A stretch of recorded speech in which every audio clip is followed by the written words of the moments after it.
राज्याची सांस्कृतिक राजधानी म्हणून ओळखल्या जाणाऱ्या पुण्यामध्ये सध्या ड्रग्सचा बाजार सुरू आहे का असा सवाल आता विचारला जातोय। कारण पुण्यामध्ये एफसी रोडवर एका नामांकित हॉटेलमध्ये ड्रग्स विक्री सुरू असल्याचा आरोप करण्यात येतोय। शनिवारी रात्री उशिरापर्यंत सुरू असणाऱ्या पार्टीमध्ये ड्रग्स सेवन झाल्याचा धक्कादायक प्रकार आता समोर आला आहे। अनेक अल्पवयीन मुलांना दारू दिल्याचा देखील संशय व्यक्त केला जातोय।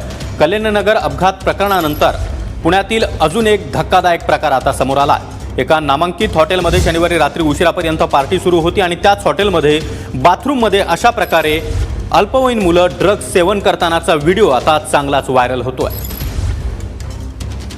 तर पुण्यातील एका हॉटेलमधील ही दृश्य आपण पाहतो आहोत।